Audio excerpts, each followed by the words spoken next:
if you're newer into riding, then adventure motorcycling should be so much more about going out and doing the riding and the exploring and the adventuring and the experiencing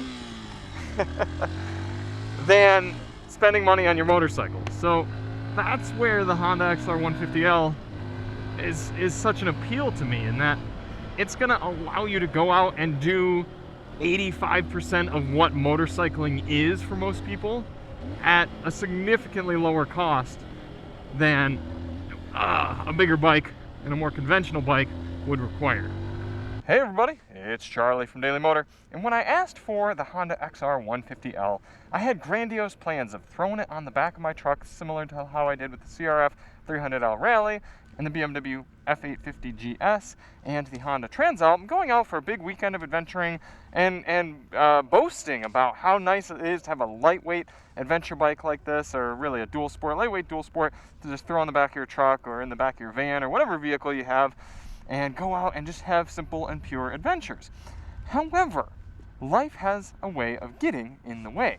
And between a busy work schedule and injuring my right ankle, not motorcycling, actually playing kickball of all things, I wasn't able to go out and do that trip. In fact, much of my time with the XR150L has actually been limited to street riding. And I have done quite a bit of street riding. I've put over 500 miles on this thing, including a one-day, almost 200-mile trip, doing all sorts of different riding, on-road, off-road. So I've really gotten familiar with the bike, and I've really come to like it.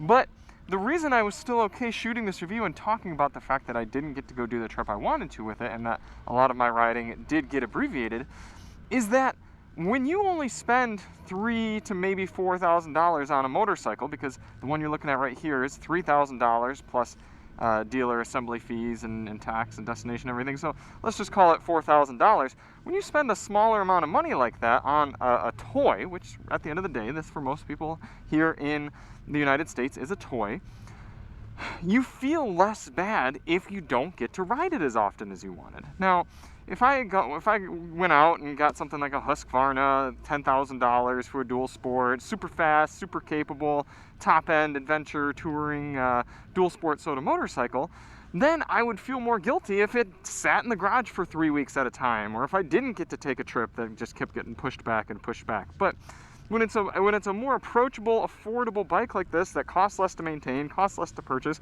takes up less space in the garage, costs less to put tires on and oil and gas and everything like that, then you feel less bad when you don't get to enjoy it as much as you might have initially thought you were going to.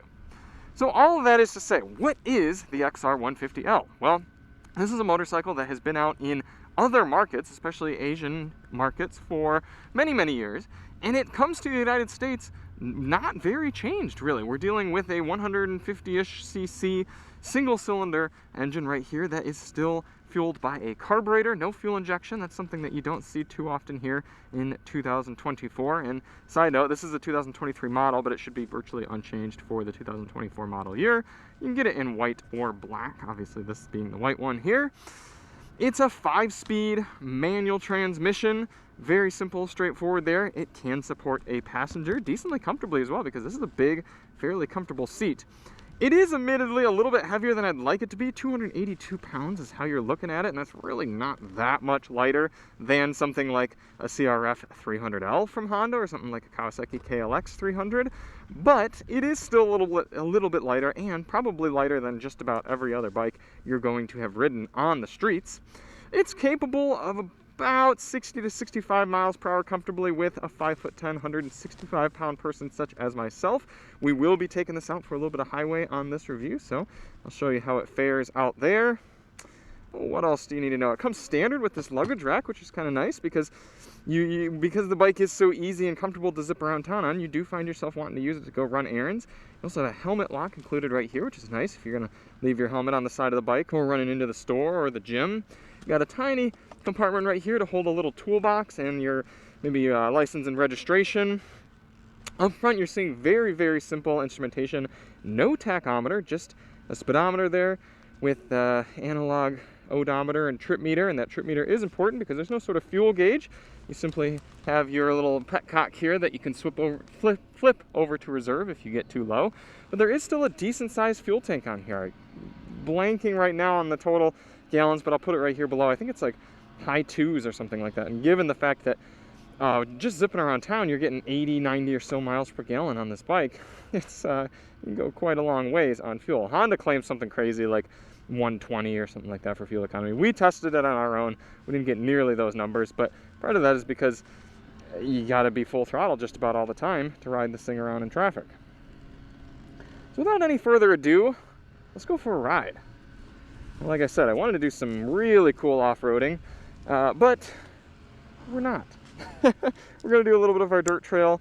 Maybe if I can keep this bike long enough, then I can get out and do a little bit more trail riding, and I'll drop some footage in here. But for now, let's ride as though a lot of people are going to want to just ride an XR150L around town. Turn it on. No sort of indication other than the light is on up there, and I should say, because there's no sort of gauges that light up or anything unless you are in neutral, then you get a little neutral light coming on. Because there's nothing there, I have left the key on before. I've developed a nasty habit of hitting the engine stop kill switch here on the right side and coasting it into my garage, and then one day I did the faithful, leaving the key on. Came out a few weeks later, the bike was so dead that even after bump starting it multiple times and riding it around, it didn't charge up at all. And I had to take one of the side panels off to access the battery, which was actually quite easy. It's just one 10mm bolt. Side panel pulled off, and I was able to charge up the battery on a trickle charger, and then we seem to be in good shape now, but definitely something to keep in mind. Yeah, coming right to life there. We do have a choke under here because this is a carbureted bike, and if it's cold, you're going to need to take advantage of that, but it's all warmed up. Nice little horn.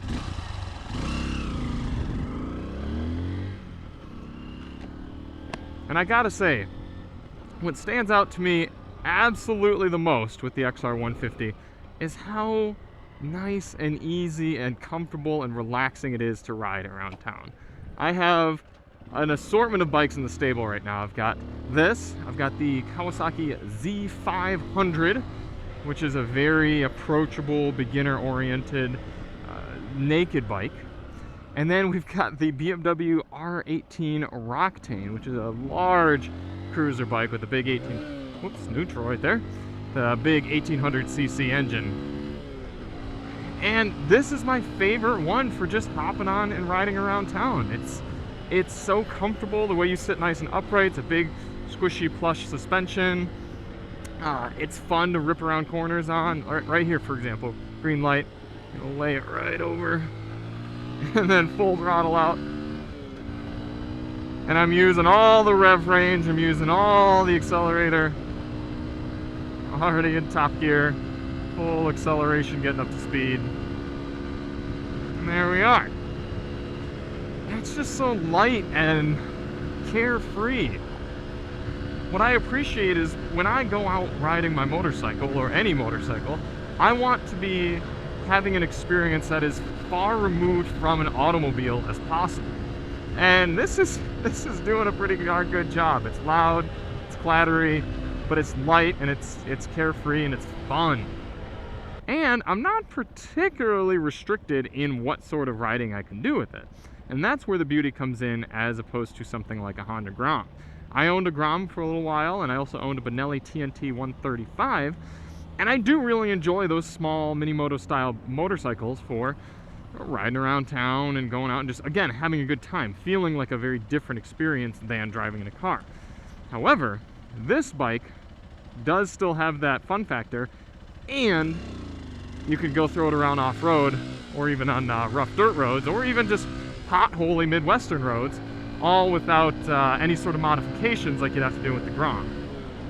And if you're in an area where it's legal to lane filter, look how easy it is to do here.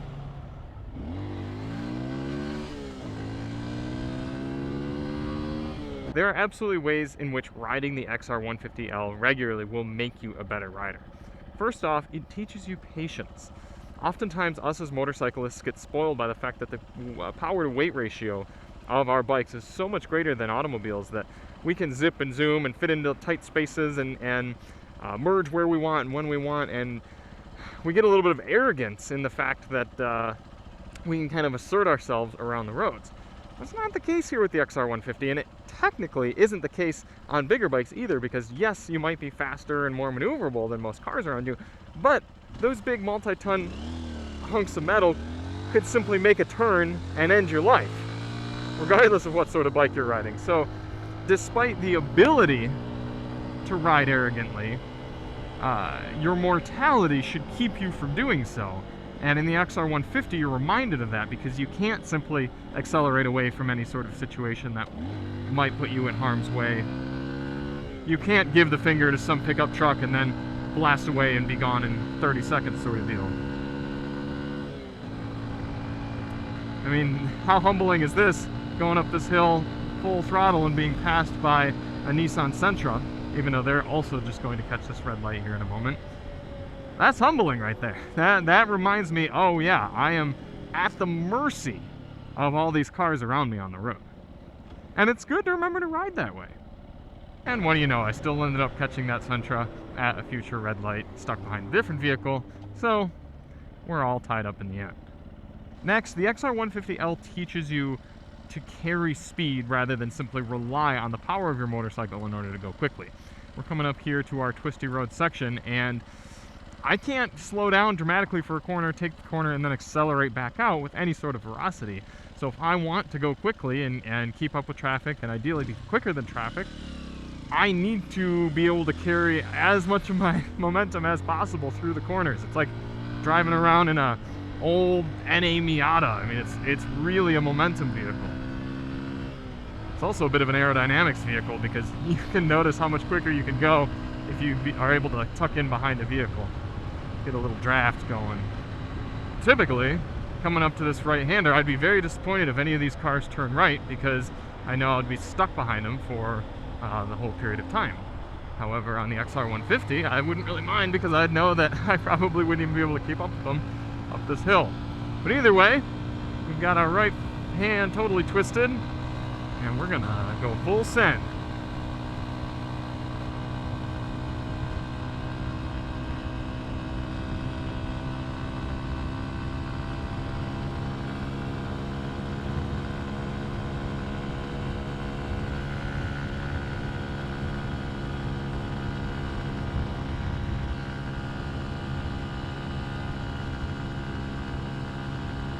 Oh, and we have some construction here.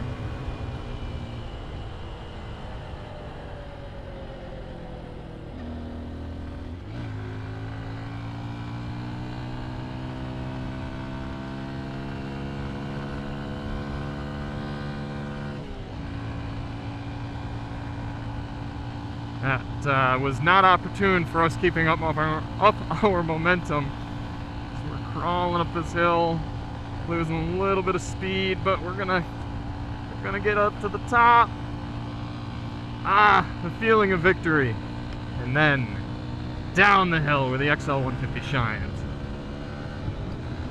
Top gear, full acceleration. And these on-road, off-road tires that the XR150 comes with, I'm sure they're not very expensive, but they do a decent job of still giving us some off-road abilities while not being vibey on the street and still allowing us to keep up some speed, some efficiency, and some cornering ability. This is probably just about as quick as I would be going through these corners on a full-size motorcycle. Look at me go! Because this thing is so light, you don't need any sort of complex braking. That is a little bit of a disappointment for me on the XR150 compared to something like a Grom, is that there's no optional ABS. And I know ABS is not ideal for riding off-road. So if you're getting an XR150L, planning on using it more off the road than on, then yeah, totally not a big deal. But for me, I would end up riding it on-road just about as much as I would off-road, and yeah, I'd like to have some front-wheel ABS, but I get it. It's not the end of the world. Getting on the brakes a little bit here. Oh, I'm gonna carry the speed. Yeah. It's fun. Alright, now typically up here I like to do a little 0 to 60 test.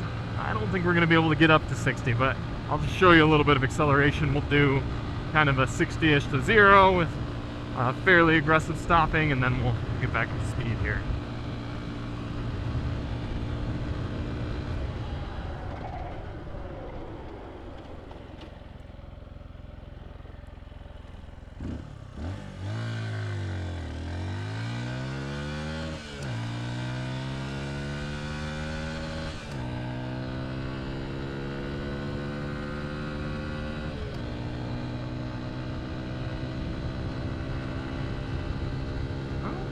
pretty close. It was about 0 to 55. Alright, so I told you we didn't get to do quite as much off-roading with the XR150 as I had planned on, but we'll still take it on our little DM off-road loop, and I'll show you some of its capabilities. And like I said, I did get to do some more off-roading earlier on. And I was decently impressed, it really was. And part of that is the weight. The light weight just really allows you to chuck this around and be more confident off-road than you would on something taller and heavier. And first things first, now that we're doing some more off-road type riding, I'm going to unplug my Helite airbag vest. Typically I ride with my airbag backpack that's electronically triggered, but I'm missing the... Oh, that is a Mustang. But I'm missing a spare cartridge for it, so I'm going to run in with the mechanical vest.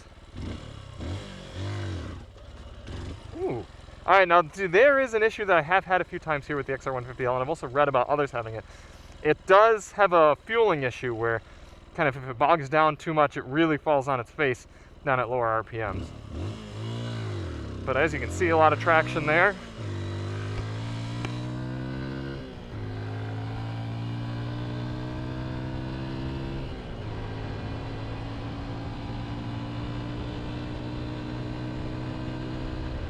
And when I had the XR300L Rally, we talked about how once you started pushing it harder off-road, the suspension showed its weaknesses. But that's a $65, nearly $7,000 bike before you even walk out of the dealership. So you got to start considering those sort of things and how much you'd want to spend on upgrading it and what else you could get for the price. With this being a $3,000 bike, so what? It's got cheap suspension. Use your legs, stand up, which obviously you can do fairly easily. We got rubber on the pegs right now, but those can be removed and swapped out. Let's hit DM Hill.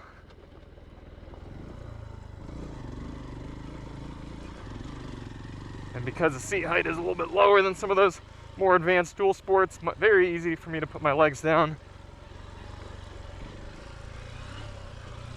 Man, if you want to get confident riding off-road, the lighter the bike, the better.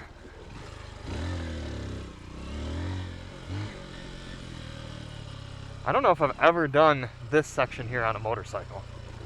Let's see if we can do it with the Honda.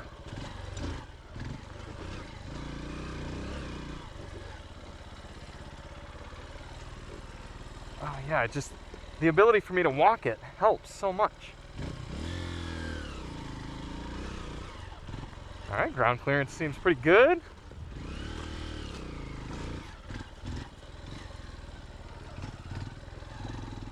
This is going to be steep. I haven't even talked about power figures for this bike. Kind of could have, it doesn't really matter aside from the fact that it is slow. But we're dealing with about 9 horsepower and, I can't remember. Maybe it was 11 horsepower and 9 pound-feet of torque. It doesn't matter is what I'm telling you. Just go out and have fun.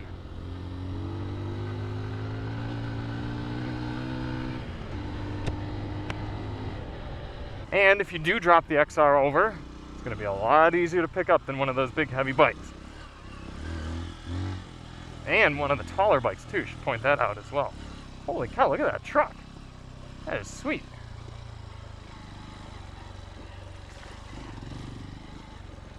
Kudos to you, sir.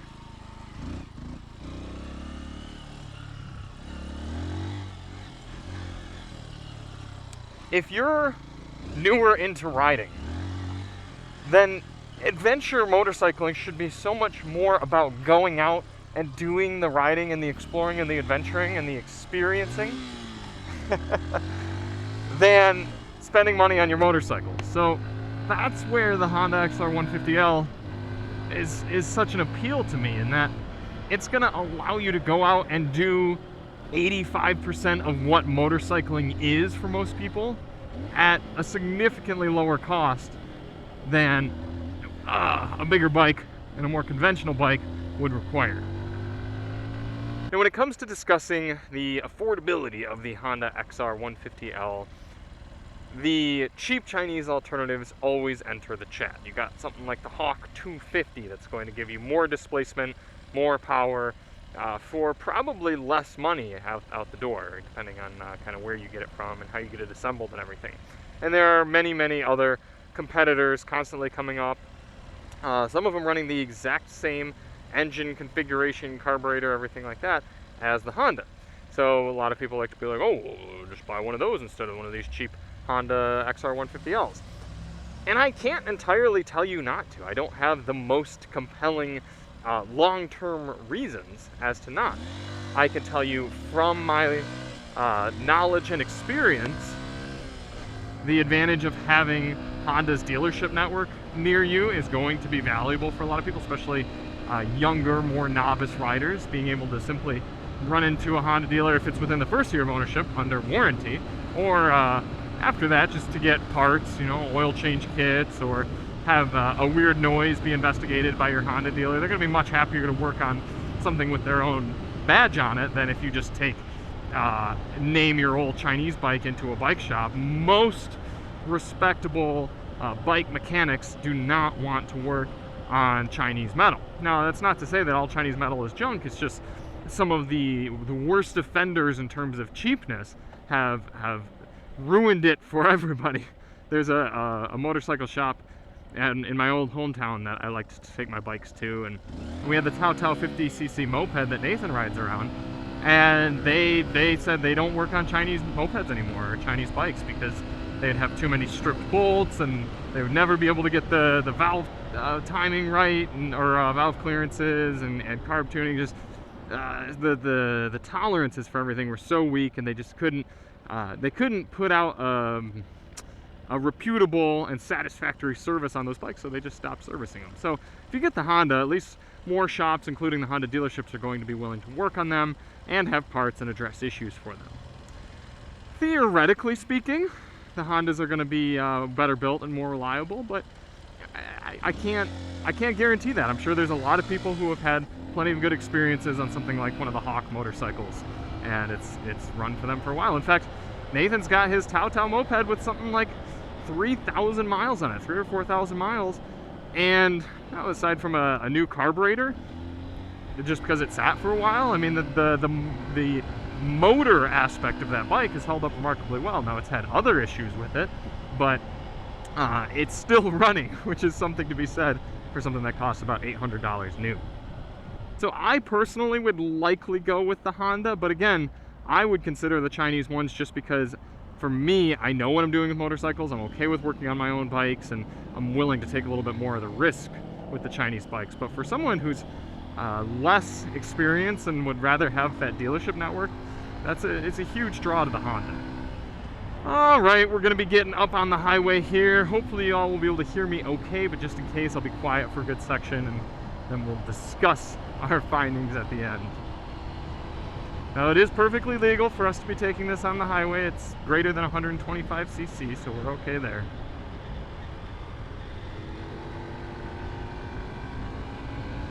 Duck down. The best thing you can do for traveling on the highway with the XR150 is to be behind another vehicle, but it looks like we missed that opportunity here.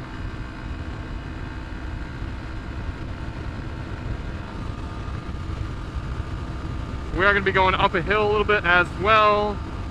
So it looks like I'm struggling to get above 60 right now with the wind and with the hill and everything.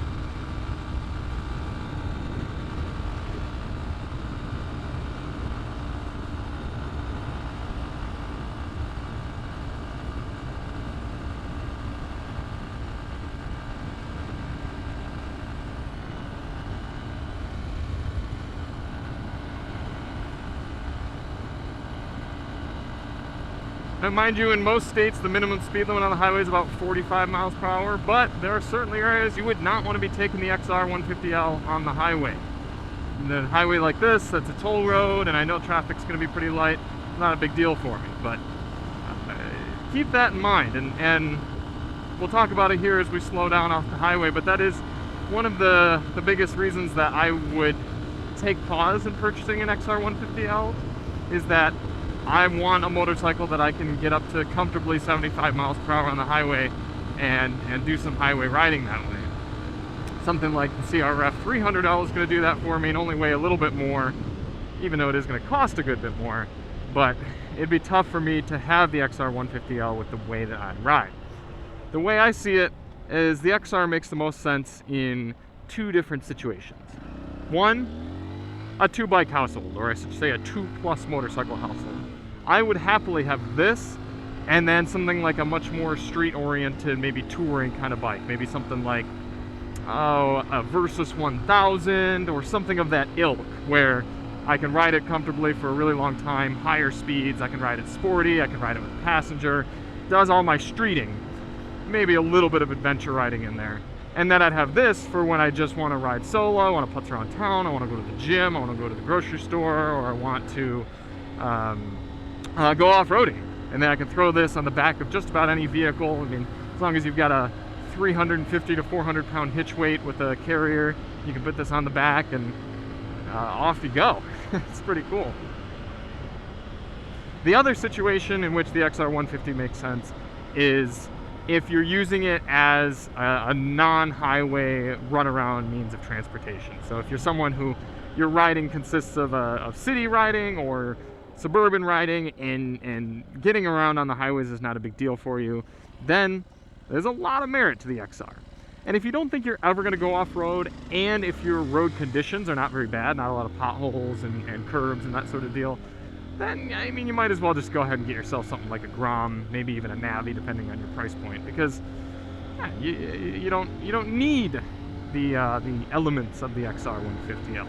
But if you've got any sort of dirt near you, any sort of trails, 2-tracks, whatever, I would recommend this, honestly. It's comfortable around town, probably more comfortable than the Grom, a little bit gruntier, and more fun. And more fun in a lot of ways, more versatile. So if you're somebody who has an automobile already and you kind of just considering dipping your toes into motorcycle ownership, you want something fun in the garage to go screw around with on a Tuesday evening or a Sunday afternoon, but doing a lot of long rides aren't very important to you, high speed's not very important to you, I couldn't recommend the XR150L more. It's lived up to my expectations, which I'm super happy about. I put a ton of miles on it. I've been in a lot of riding situations, and it's still the one I grab the keys to when I can. When I don't need to go far, I don't need to go fast, this is the bike I want to be on. Just so fun meter through the roof. I could just ride around in parking lots all day on this. All right, I guess we should wrap it up. Remember, key, not kill switch. There it is, the Honda XR150L, a bike I've been really excited to ride, and I'm going to be really sad to give away. Thank you all so much for watching. If you do want to see more on the XR150L, check the link below. We've got our No Talking Winding Road video, pretty similar route to that I just rode, to be honest. And then we've also got our DM fuel economy test, DM commuter fuel economy. And we'll see you on the next one. I'm Charlie from Daily Motor, and as always, ride on.